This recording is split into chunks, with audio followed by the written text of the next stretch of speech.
So I was watching the news this week, and I don't know if you guys saw this, but you know at the end of the news they always have those human interest stories, and they had one about this grandmother, she's a black grandmother in, I think, Milwaukee. Did anybody see that? Am I the only one that watches news for the love of Jesus? Really? Are you serious? Nobody saw that? Well, I forget. It was on the news. Really? Nobody else? Oh, thank God. One person. Oh, two. It was really a good story where I didn't know this, but I guess Milwaukee is a tough place to live, or at least where this grandmother lives.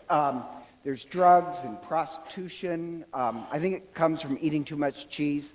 But she's kind of this elderly black woman who, during the day, she goes and picks up expired bread and then brings it to the food bank.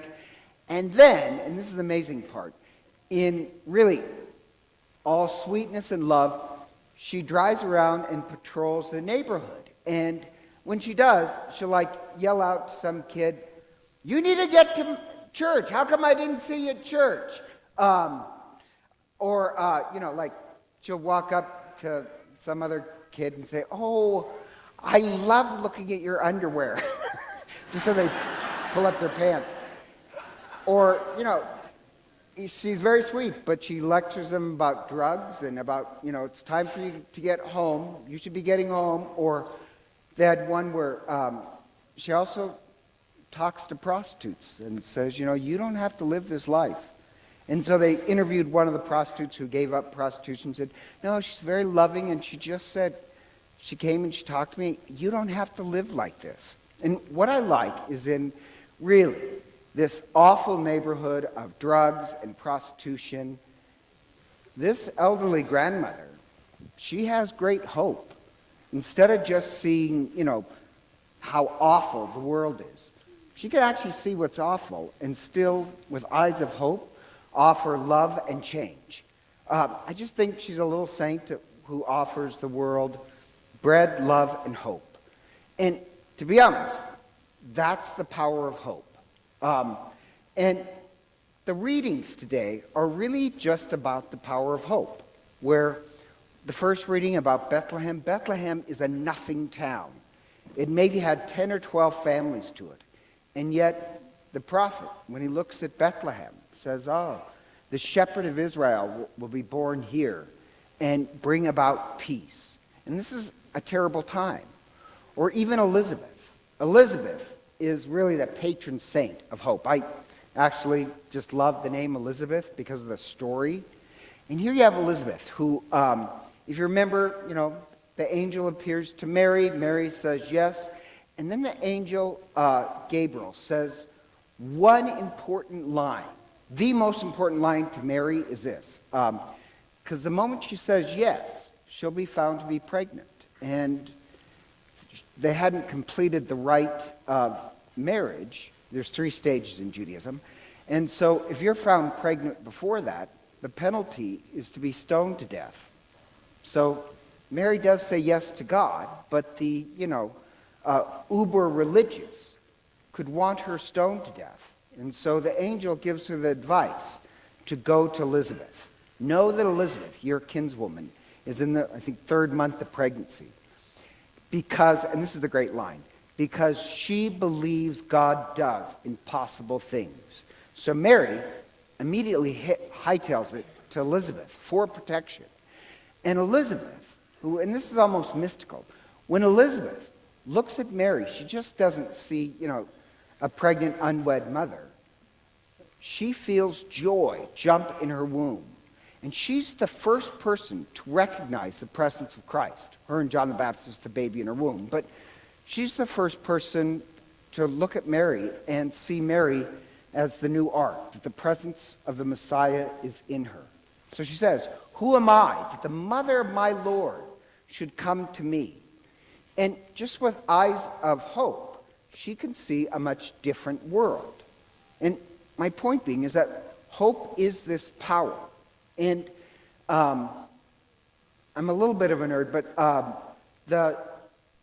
the Seattle University did this study on hope, given the work of this psychologist, Snyder. And what they did was test people on hope. How hopeful are you? And just make a little aside here.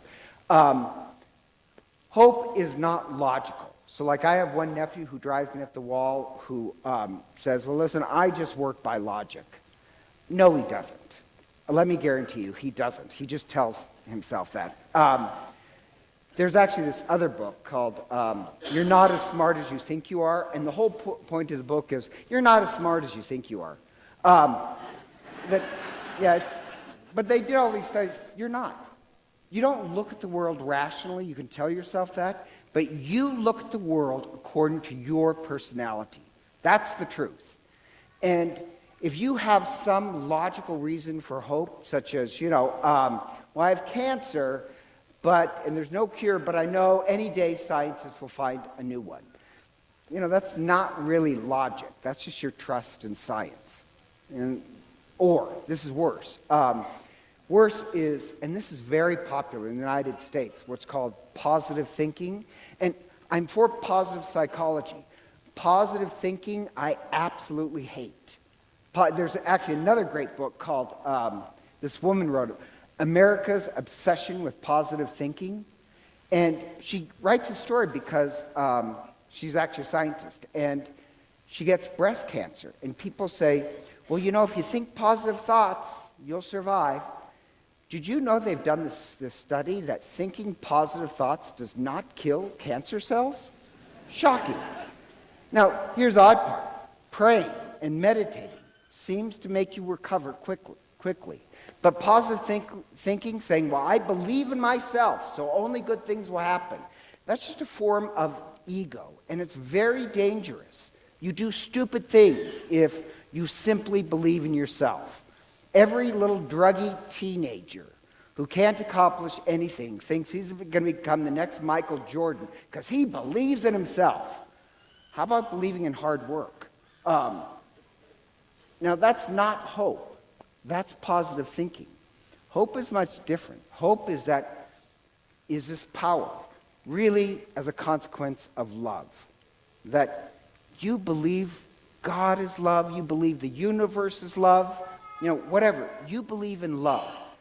And what you get out of that is the power of hope. And so in Seattle University, they did this study where they give you a test on how hopeful you are. Not optimism, not positive thinking, but if you really believe in hope. And you take the test, and then they studied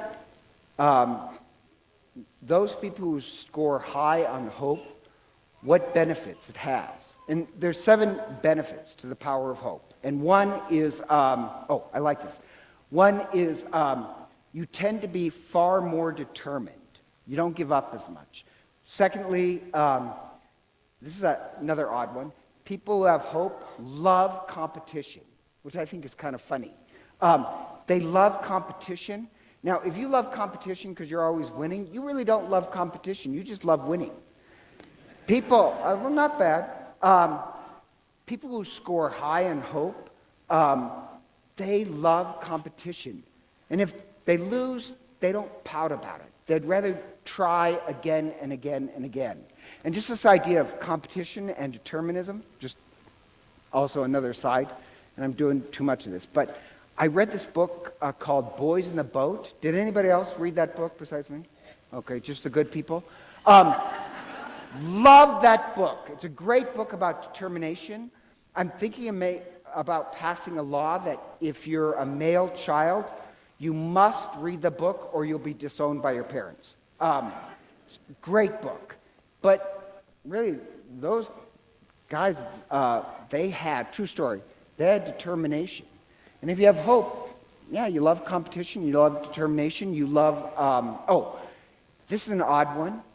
You have hope, you have a higher tolerance towards pain. And they did this on the Today Show, where they gave them, the newscasters, the test on hope. And the ones, they make you hold ice as long as possible. The ones who test high in hope also have a higher threshold of pain. They They're constantly resetting their goals and relationships. So if you're married to somebody who believes in hope, your marriage, it may be good enough now, but you want it to be better and better and better. Less depression if you have hope. That's fairly obvious. There's another one. I forgot that one. And the last one is you also test to be higher. And yes, hope is a power that you have to pray and work for. But it's connected to this idea of love. You believe in a God of love. And with hope, you become like Elizabeth, where, other people would have passed Mary along the road. They would have looked and just seen, this girl who's unmarried that should be stoned to death. With eyes of hope, you can see the presence of Christ. With eyes of hope, you could be like this grandmother who, yes, you can see the darkness in the world, drugs and prostitution and the brokenness of the world, but you can also see hope. It's connected to the power of love. And yes, you have to work at it the same way you have to work at love. And so the odd part, at this time of year, everybody's having Christmas parties. This gospel really is about the first Christmas party. And it started with two women who believe in hope. Two women who shouldn't be pregnant, yet they have hope. And my only point being is that for this Christmas, if you really want to see the presence of Christ, take up the practice of hope. We inherited from Elizabeth and Mary this example that if you want to see the presence of Christ in the world, and that's actually what we celebrate at Christmas time. In 1 week we'll celebrate that, yes, we can see and touch and love the presence of Christ here now. If you're going to get to that point, you better be like the grandmother or Elizabeth, who has worked on hope that you don't see the world according to your own cynicism or selfishness. You see great possibilities. With eyes of hope, you can see a lot. And for these 3 children who are going to be baptized today, baptism, they're one with Christ, one with God, one with all of us and all those in heaven. And in the back of the church, their parents and godparents, they made a vow to God that they would teach their children to love as Christ taught them. That through their families and godparents, they'll be given the gift of hope. And my real prayer is this. For the people of Holy Apostles, I hope as these children grow up, I hope all of us are like the example of Elizabeth or the grandmother. That, we can see the darkness in the world. We can see how the world is broken. But what they'll inherit is really an example of the power of hope. That with hope, we can see possibilities. And so, if you still want your children baptized, please come forward with your godparents.